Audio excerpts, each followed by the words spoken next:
Amados irmãos, a paz do Senhor. Como é bom estar aqui na casa de Deus, né? Louvando e adorando o nome do Senhor, bendizendo a Ele, porque Ele é digno de toda a honra e toda a glória. Quero convidá-los a abrirem suas Bíblias, o Santo Evangelho do nosso Senhor Jesus Cristo, segundo escreveu o evangelista Lucas, capítulo 24. Eu quero expor aos irmãos a palavra do versículo 13 ao 35, mas para ganharmos tempo, vamos ler o versículo 13 e depois vamos para o 28. E no transcurso da mensagem, eu estarei fazendo algumas incursões no texto, e aí eu sugiro que você mantenha a sua Bíblia aberta, e à medida que eu for pregando aqui, você vai acompanhando aí, porque Deus tem algo especial ao nosso coração. Eu digo nosso porque para mim também. Glória ao nome do Senhor. Eu tenho várias mensagens que Deus me deu a respeito de louvor, de música, de adoração. Mas anteontem eu estava orando de madrugada e Deus falou para mim que eu não devia pregar nenhuma dessas mensagens, que eu deveria pregar sobre a realidade de que Jesus está vivo, que Jesus ressuscitou. Hoje o mundo diz ser o domingo de Páscoa, domingo da ressurreição. Para o judaísmo significa um sentido da libertação do Egito. Para o capitalismo significa coelhinho e ovos da Páscoa, e chocolate e faturamento. Mas para nós não, para nós é que o nosso Cristo está vivo, amém, irmãos? E esse é um conteúdo de inúmeras canções. O movimento pentecostal, ele se fundamentou a partir da doutrina da palavra de Deus, desde lá da Rua Azusa, de 1905, o lugar onde Gunnar Wing e Daniel Berg foram batizados com o Espírito Santo. E desde lá, o pentecostalismo, ele canta que Jesus está vivo. Você pode levantar sua mão e dizer que Jesus está vivo? Ele vive. Porque Ele vive, nós podemos crer no amanhã, como diz a canção. Enquanto os irmãos descansam um pouquinho de pé, eu quero agradecer penhoradamente ao convite que me foi feito pelo pastor dessa igreja, o servo de Deus, homem do Senhor, pastor Ezequiel Alves Rocha, esse homem de Deus, amigo. Muito bom estar com os irmãos, a recepção que o irmão me proporcionou, muito agradecido de todo o meu coração, a sua esposa, a família. Quero render ações de graça pela vida do irmão Agnaldo, que está à frente desta orquestra. E Deus vai te dar unção para você fazer arranjos e para você compor também, no nome de Jesus. Que Deus abençoe você, que Deus abençoe cada instrumentista de cada naipe aqui dessa orquestra, essa igreja querida. Que o Senhor vos abençoe. Amém, irmãos?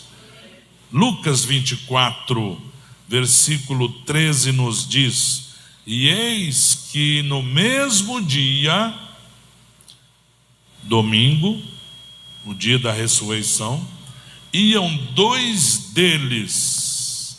Um deles chamava Cleopas, e a tradição diz que o outro chamava Simão, nome muito comum entre os judeus.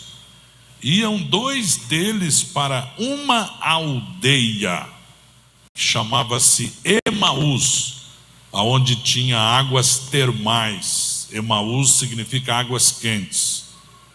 Eles iam para essa aldeia de Emaús, que distava de Jerusalém 60 estádios, cujo nome era Emaús, aproximadamente 13 quilômetros. Eles iam andando, uma caminhada de 3h30 a 4 horas para ir tranquilo.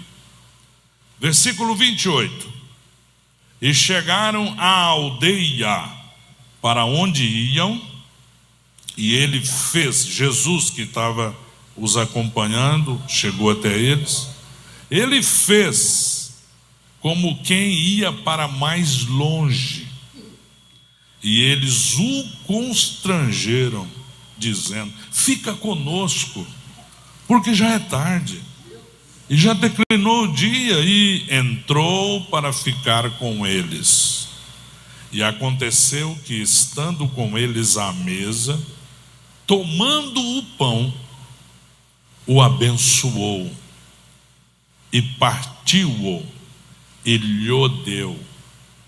Abriram-se-lhe então os olhos, e o conheceram, e ele então desapareceu-lhes. E disseram um para o outro: porventura não ardia em nós o nosso coração quando pelo caminho nos falava e quando nos abria as Escrituras? E na mesma hora, levantando-se, voltaram para Jerusalém e acharam congregados os 11 e os que estavam com eles, para eles estarem em Emaús, depois do sol se pôr, e voltar. Eles devem ter chegado em Jerusalém de volta lá pelas 10 e pouco da noite, horário que naquela antiguidade todo mundo já estava dormindo, mas os discípulos estavam acordados, tudo com medo. Os quais diziam, apesar de terem essa mensagem poderosa, os quais diziam: ressuscitou verdadeiramente o Senhor, e já apareceu a Simão Pedro. E ele lhes contaram o que lhes aconteceu. Os dois contaram o que lhes aconteceram no caminho de Emaús, e como deles foi conhecido no partir do pão. Você pode louvar a Deus por essa palavra? Pode sentar, queridos irmãos. Amados irmãos, eu quero reler com vocês, chamar sua atenção para o versículo 28, que diz assim: quando eles, aqueles dois homens, certamente dois judeus sérios, tementes a Deus, foram obedecer à lei que todo judeu tinha que ir nas festas principais.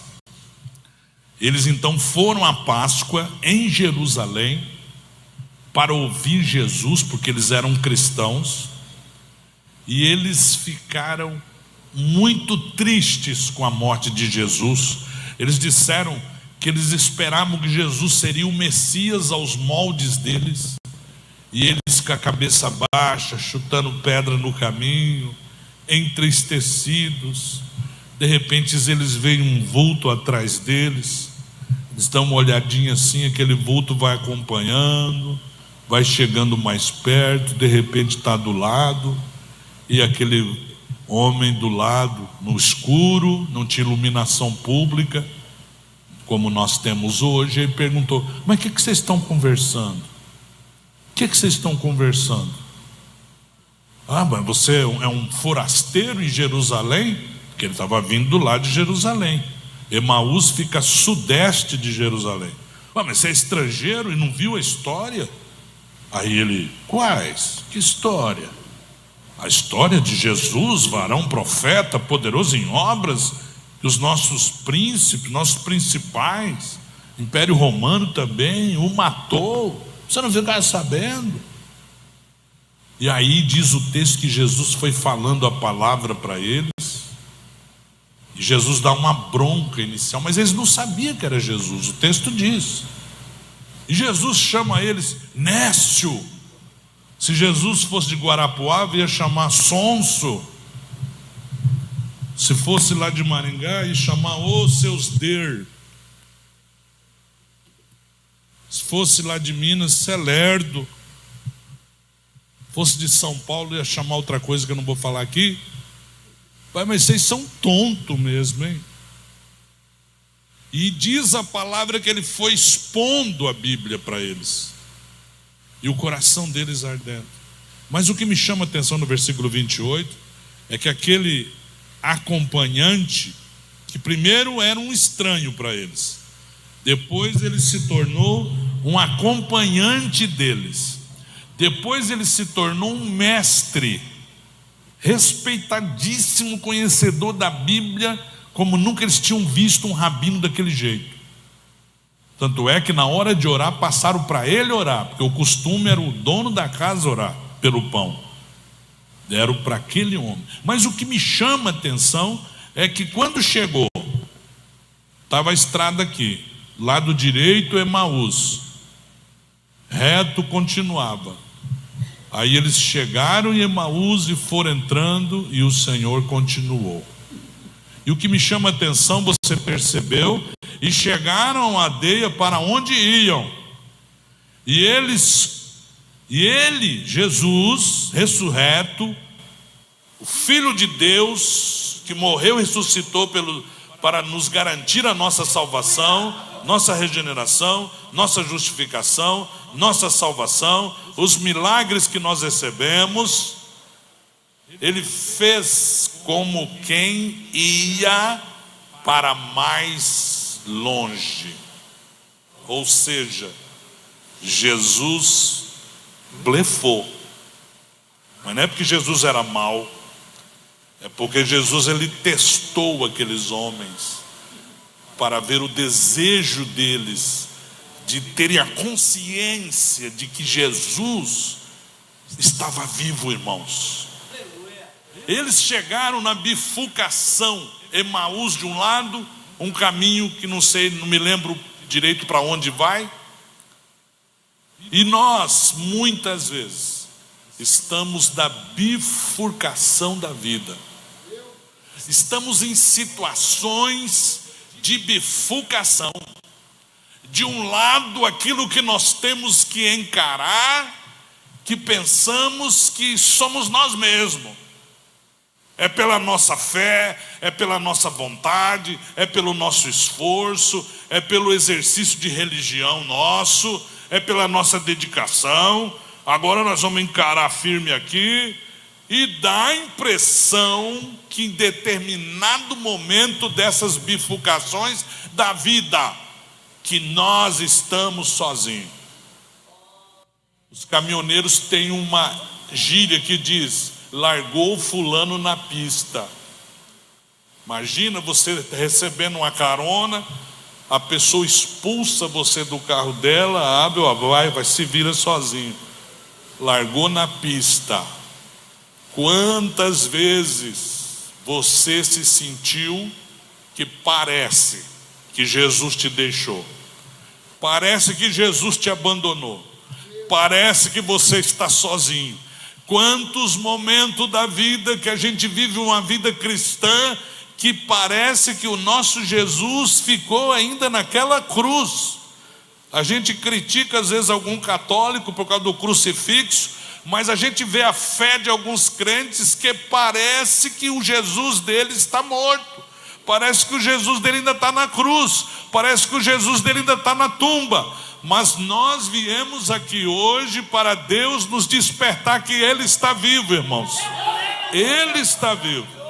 Se você se encontra numa bifurcação da vida e o inimigo está soprando no seu ouvido que você está sozinho, é mentira dele, porque Jesus disse que nunca ia nos deixar. Jesus está conosco. Vamos levantar a nossa mão e agradecer, dizendo: eu creio que o Senhor está comigo. Quem sabe você está assim, quem sabe você está nessa situação, e aqueles irmãos estavam fazendo uma coisa errada. Não, eles não iam para a casa deles, valorizar a família, isso é bom, mas Jesus esperava outra coisa deles. Mais à frente Jesus vai dizer: olha, vocês permaneçam em Jerusalém, até que do alto sejais revestidos de poder. Então não era para eles saírem de Jerusalém. Por quê? Porque logo depois de alguns dias, eles seriam batizados com o Espírito Santo. Jesus sabia que o plano dele não estava em Emaús para aqueles homens. O plano dele estava permanecer em Jerusalém. O Senhor Jesus, ele já havia ensinado na sua palavra. No primeiro ano de ministério, Jesus levou os seus 12 para Cesareia, em outros momentos para os 70, em outros momentos das Escrituras, e ele abriu claramente: o Filho do Homem vai morrer. Lá em Mateus 16, 21 em diante, ele disse, olha, ele enfatiza que ele deveria ser morto, mas que no terceiro dia ele ressuscitaria. Lá em Lucas 9, 22 em diante, ele de novo ensina: olha, os anciãos vão me matar, porque importa que eu seja morto. Eu vou ser morto, mas depois de 3 dias eu vou ressuscitar dentre os mortos. Mas a expectativa deles era outra. Eles estavam vivenciando um luto, enquanto Jesus esperava que eles tivessem uma expectativa da ressurreição. Onde é que ele está? Ele falou que no terceiro dia ressuscitaria. Vamos ficar na expectativa. Mas não. Os 12 se trancaram num lugar, morrendo de medo dos romanos, porque os romanos, a ideia deles é que iriam matar todos os seguidores do Nazareno. Jesus não foi reconhecido como rabino, muito menos como filho de Deus. Ele era um rabino marginal, e para os judeus até hoje era um herege, um maluco que se achava Deus, filho de Deus. Eles não creram nisso. Os 12 se trancaram, irmãos, morrendo de medo. E eu não tiro a razão deles, coitados. Eles não conseguiram assimilar a verdade de que Jesus não era um Messias militar, que ia resolver todos os problemas na força do braço contra o Império Romano. Jesus não seria um líder político que eles esperavam. Ele disse várias vezes: o meu reino não é desta terra, o meu reino é de Deus, o meu reino é do céu, o meu reino não é temporal, o meu reino é atemporal, o meu reino não é finito, o meu reino é eterno, o meu reino não está conjecturado aqui na Palestina, na terra de Israel. O meu reino é para reinar o todo mundo, porque o meu Pai criou este mundo junto comigo. Eu e o Pai somos um, e eu vou morrer para resgatar o ser humano, para dar nova vida, para dar sentido à vida, para restaurar a humanidade, para salvar todo o mundo pelo qual o pecado foi ferido. Mas eu vou ressuscitar ao terceiro dia.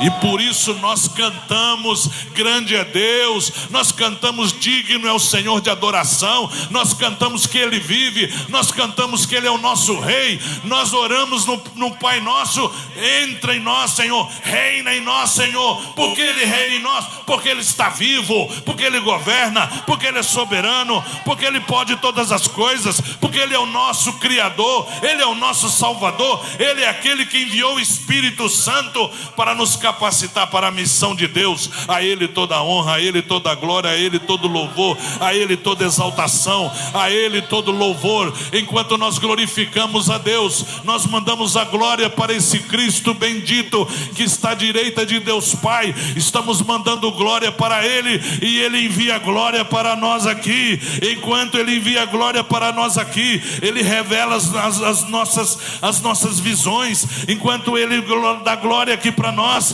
Ele cura as nossas enfermidades, Ele nos restaura, Ele nos anima, Ele nos consola, Ele nos dirige, Ele concede dons. Ele anima essa orquestra para 52 domingos estarem aqui adorando e louvando o nome do Senhor. Meu irmão, Jesus está vivo, o teu Cristo está vivo, o teu Cristo está vivo. Mas eles, irmãos, aqueles 2, Jesus morreu, né? Morreu. Então, está achando que era o Messias, não é? Ô Simão, fala, Cleópatra. Vamos para casa? Vamos então. Está na hora, né? Devia ser mais ou menos às 2 horas da tarde, 2h30. Então vamos embora, vamos então. E aí começaram a caminhar, e vocês viram a história. Só que, meu irmão, diz o texto no versículo 13 que eles foram para Emaús, tomaram um rumo errado, irmãos. Não era para sair de Jerusalém. Quando a gente está na bifurcação da vida e a gente não crê que Jesus reina, que Ele está vivo, a gente toma rumo errado, irmão. Diz o texto no versículo 14: iam falando entre si de tudo aquilo que havia sucedido. Quando a gente esquece que Jesus citou, não assimilou bem essa verdade, nós falamos das nossas frustrações para quem não pode resolver. Nós questionamos um ao outro, ficamos questionando. Quem sabe um esposo com uma esposa hoje ficaram conversando coisas que tem vício do lado, fala assim: mas para eles Jesus não é o Senhor? Deus não está vivo? Deus não é todo poderoso? Eles não são filhos de Deus? Então quando a gente está assim e a gente começa a questionar um ao outro com indagações que nós não damos conta de responder, irmãos. E aconteceu que, versículo 15, aconteceu que indo eles falando entre si e fazendo pergunta um ao outro, o mesmo Jesus se aproximou e ia com eles. Irmãos, quando a gente perde o rumo na bifurcação da vida, achando que nós estamos sozinhos, que Deus deu tchau para nós, que Deus nos largou na pista, que nós estamos sozinhos, isso é a coisa que o diabo mais sopra no meu ouvido: que eu estou sozinho, que eu estou sozinho, que eu tenho que me virar agora, que ninguém é por mim, que ninguém vai me ajudar, e tudo que eu preguei caiu por água abaixo. Eu falo: sai para lá, Satanás.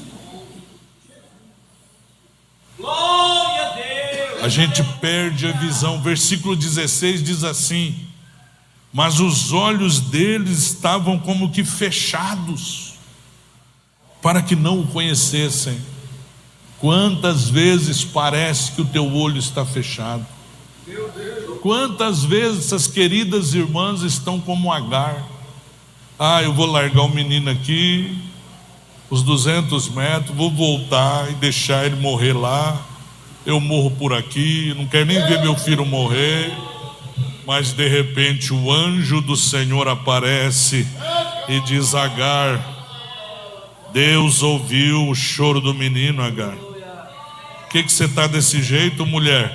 Olha aí, olha o oásis aí, olha aí a fonte que está aberta. Quando a gente pensa que na bifurcação da vida Jesus nos deixou, a gente percebe que a gente perdeu a visão, irmãos. Não é a visão desses olhos aqui que precisa de óculos por causa de estrabismo, estigmatismo, miopia. Estou falando da visão espiritual, os olhos do coração, irmão. Meu irmão, essa visão de derrota não é de Deus. Essa visão de que tudo acabou e tudo está derrotado é de Satanás.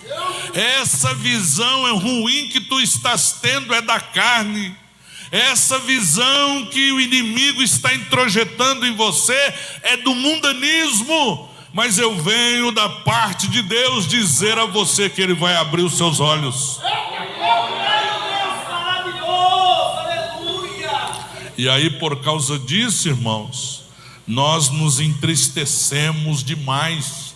O versículo 17 diz: e ele lhes disse, quando Jesus chegou, se aproximou, e eles dizem: que palavras são estas que vocês estão caminhando e trocando entre vós, e por que estáis tristes? Meu Deus! Jesus percebe a tristeza. Jesus percebe que eles foram enganados pela natureza carnal deles, achando que tudo estava perdido, que o projeto de Messias era uma furada. Eles acreditaram na sua própria carne, e a tristeza deles chegou até o conhecimento de Jesus.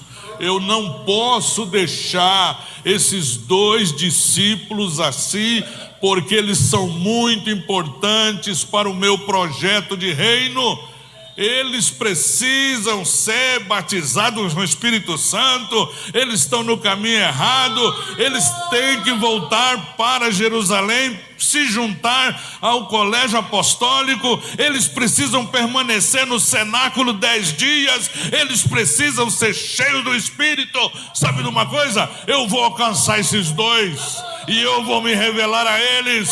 O Senhor está aqui nesta noite, não porque eu estou aqui, amados, mas o Senhor está vivo e Ele está ao seu lado, ministrando no seu coração.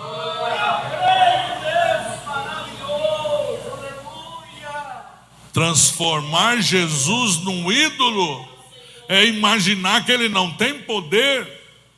Transformar Jesus num ídolo é imaginar que Jesus está em pé de igualdade do chamado guia da Umbanda lá, que é um guia e Jesus é mais outro guia, e até dá um nome daqueles para ele. Não, irmãos, o nosso Cristo, Ele criou todas as galáxias, todos os planetas, todo o universo, tudo que há no mundo, tudo que aquele telescópio James Webb está vendo, foi Ele que ajudou o Pai a criar. Ele, o Pai e o Espírito Santo criaram. Nele está todo o poder, irmãos, todo o poder está no nosso Jesus. Jesus é o nosso Senhor.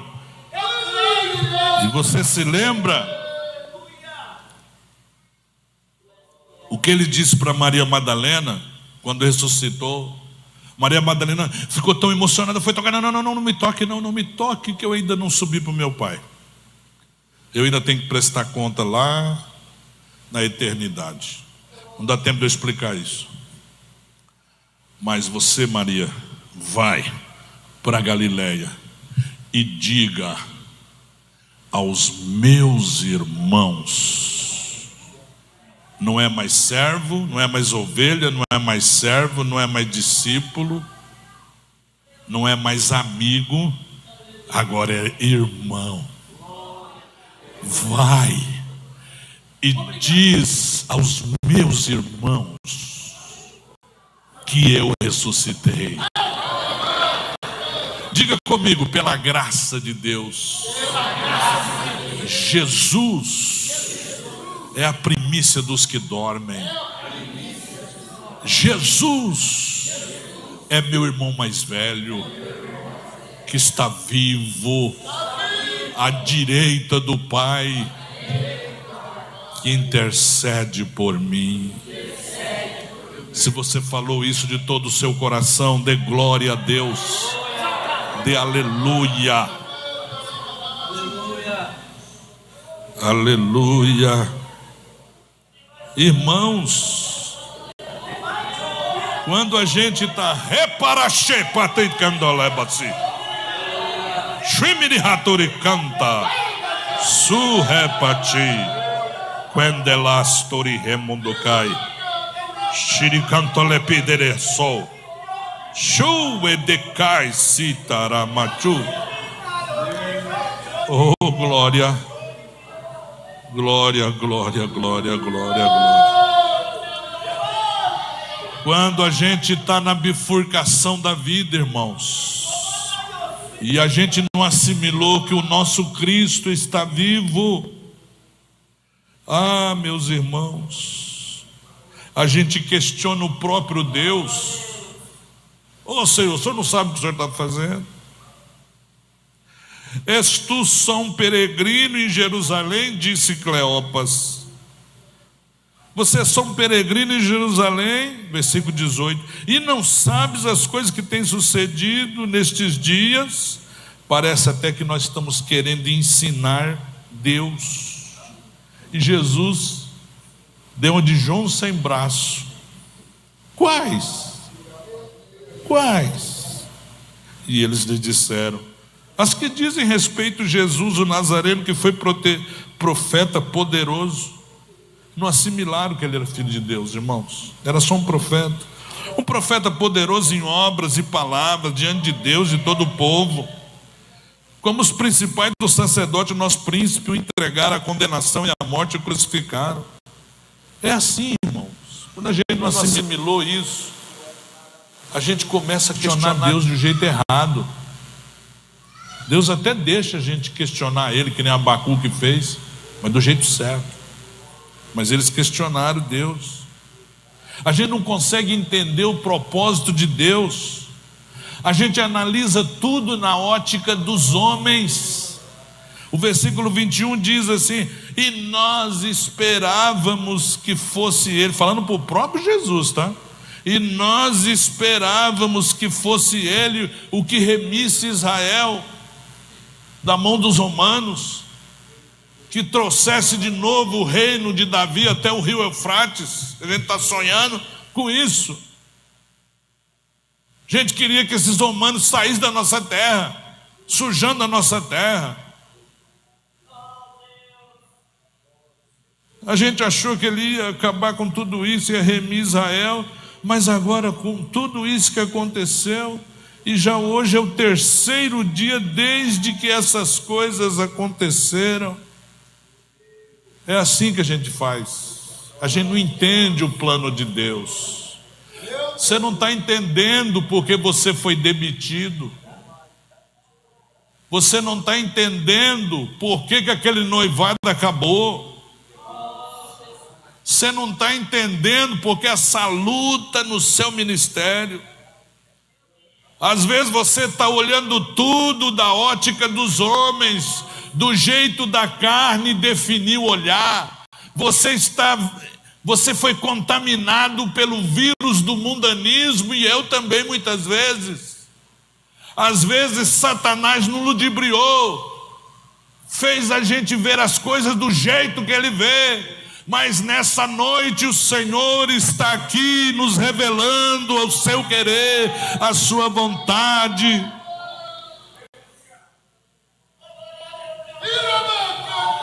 A gente ouve na bifurcação da vida, se você deixar Jesus, você ouve os testemunhos, e você fala assim: isso aí, aquele irmão tem muita fé, né? Olha só como ele tem bastante fé. Isso aí é para ele. Coitado de mim, a minha fé não alcança. Eu não sou digno disso aí. Eu não tô com essa bola toda com Jesus. Jesus lá é técnico de futebol, irmão. Jesus não é técnico de futebol, não. Mas eu não fiz tudo isso aí, né? Eu não me esforcei que nem os irmãos da orquestra, que nem o irmão Aguinaldo. Irmão, você acha que Jesus é aquele patrão medíocre que fica controlando o seu cartão ponto religioso? Você acha que Jesus vai te dar coisas porque você merece, pelo teu mérito? Isso é religião, irmão. Religião é isso aí. Religião é alguém lá no fundo do poço e o outro dizendo: vai, se esforça, sobe, você vai conseguir, vem, vai, força, eu consegui, vai, você vai conseguir também. Não, isso é religião, irmão. Evangelho é esse Senhor Jesus aqui em cima, e vendo a pessoa no fundo do poço chorando, desesperado. Ele desce lá no fundo do poço, ele pega essa pessoa e ele vai subindo com essa pessoa, e ele tira essa pessoa do fundo do poço. A religião diz: vai, esforça, esforça, esforça. A fé diz: crê somente. Crê somente. Deus não te trata você por causa da sua performance, irmão. Deus trata você pela graça. Pela graça sois salvos por meio da fé. E isso não vem de vocês, isso é dom de Deus. Não vem das obras, para que ninguém se glorie.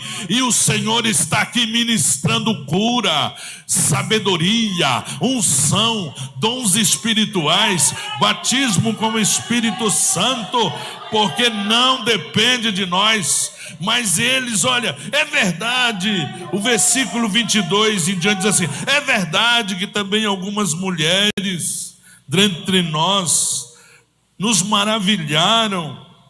Eles se incluem, Eles ouviram o testemunho das mulheres, eles se incluem. É verdade que também algumas mulheres dentre nós nos maravilharam, as quais de madrugada foram ao sepulcro e não achando o seu corpo, voltaram dizendo também que tinham visto uma visão de anjos.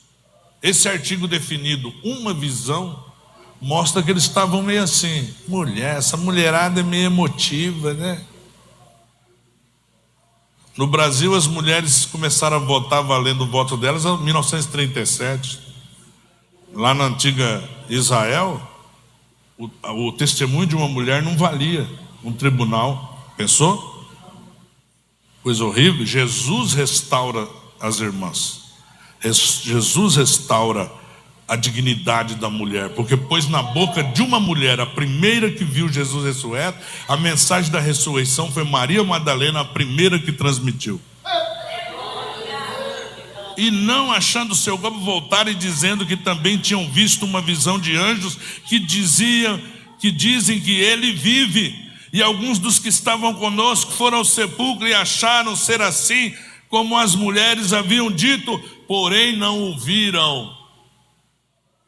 Quando a gente está na bifurcação da vida e a gente acha que Deus deu tchauzinho para nós, que Deus disse, se vira agora, que Jesus largou a gente na pista sozinho, a gente parece que acha que testemunha uma coisa só para o outro, é só para o Aguinaldo, é só para o pastor Ezequiel, é só para a mamãe Maria, é só para esses irmãos aí que sobem no púlpito, senta. Não, irmão. Não, Deus está dizendo para você que Ele te ama. E que Ele opera na sua vida pelo seu amor e a graça. E que Jesus está vivo, Ele está vivo, Ele está vivo, Ele está aqui. Ele está do seu lado, Ele está te vendo, Ele está te olhando, Ele está te contemplando. Ele sabe de onde você veio, Ele sabe o que você está passando, Ele sabe as suas angústias, Ele sabe as suas frustrações, Ele sabe os seus sonhos, Ele sabe tudo a respeito de você. Talvez você não sabe o nome do teu bisavô, muito menos o teu tetravô, mas Ele sabe toda a tua genealogia, Ele sabe todos os seus genes, todo o genoma seu, Ele sabe tudo que está em você, Ele sabe que você vai passar amanhã, depois da manhã, nesse ano, no ano que vem. O Senhor sabe de todas as coisas e Ele diz, meu servo, eu estou com você.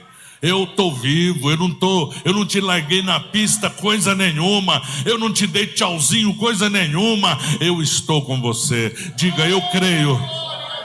Diga, eu creio que Jesus está comigo. Eu não temo amanhã porque Jesus está comigo.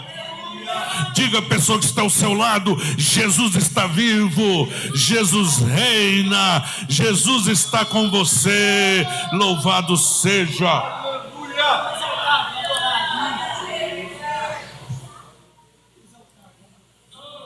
Vamos estar de pé, meus irmãos. Oh, glória. Aleluia, porque Ele toma a iniciativa de se aproximar. É Ele que chegou naqueles dois. O texto diz que Ele se aproximou. E a palavra diz, chegai-vos a Deus e Ele se chegará a vós. Mas aqui é o contrário, mesmo eles se afastando da vontade de Deus, Jesus foi atrás deles. Jesus, em nome dele eu declaro, aqueles que saíram desta casa, Ele mesmo vai atrás destas pessoas e vai trazer para este lugar. E você vai ajudar estas pessoas, vai discipular estas pessoas, e o nome de Deus será grande. E é por isso que essa orquestra vai dobrar, porque muitos que estão fora, Jesus vai voltar e trazê-los para a casa de Deus. Assim diz o Senhor.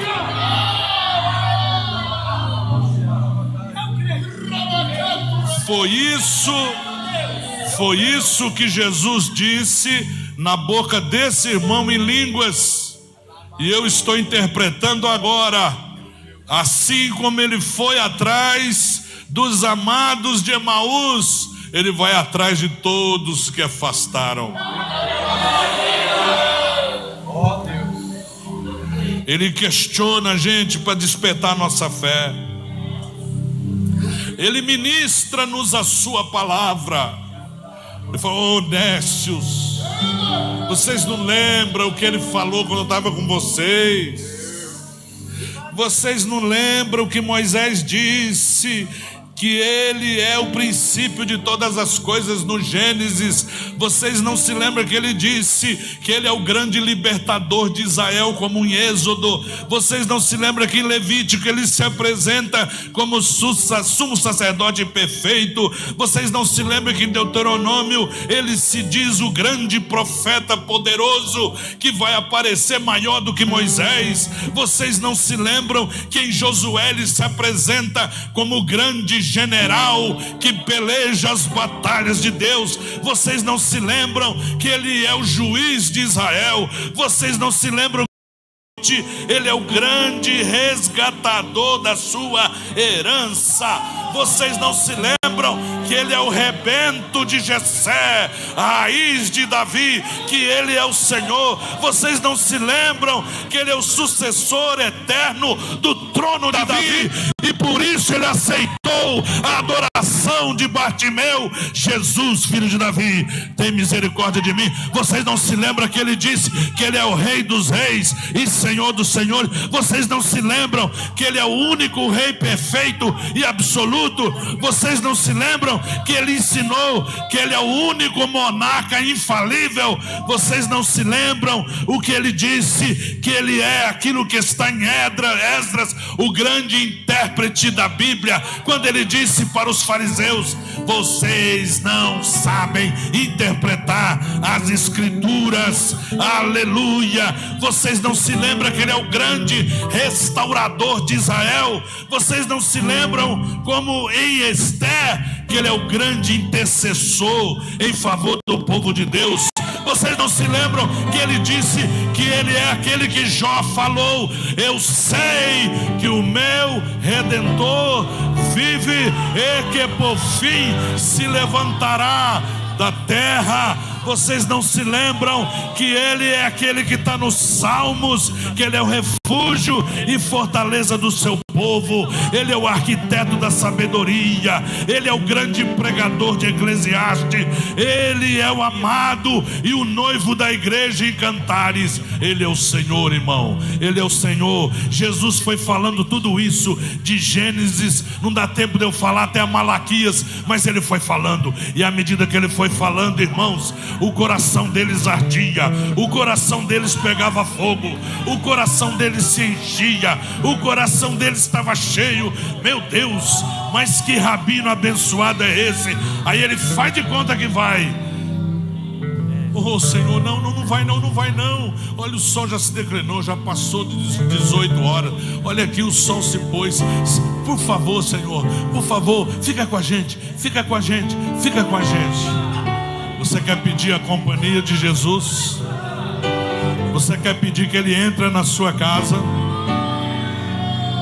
Você quer que ele resida no seu coração e te domine em tudo? Você quer que ele governe a sua vida? Você crê nisso, não? Você crê? Quantos creem nessa verdade? Pode dar glória a Deus. Quantos creem nessa verdade e querem a comunhão com ele? Quantos querem a comunhão com o Senhor? Levante a sua mão e glorifique.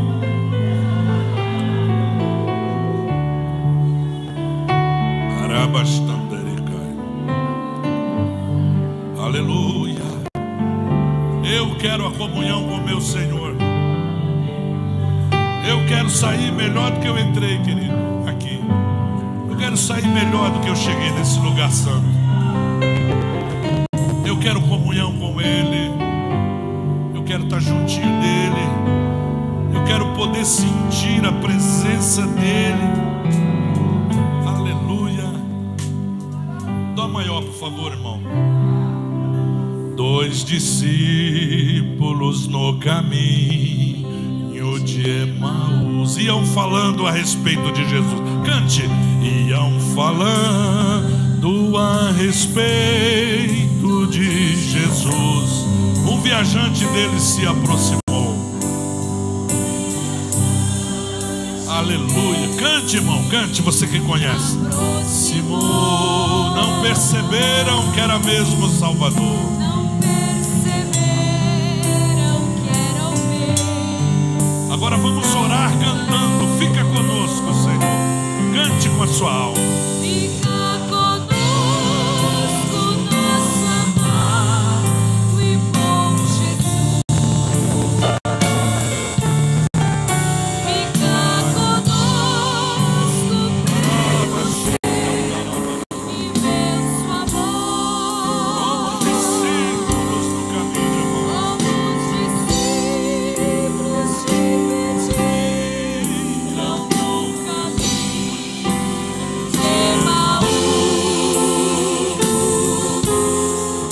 Fica conosco, nosso amado e bom Jesus. Eles falavam a respeito de Jesus. Falavam a respeito de Jesus.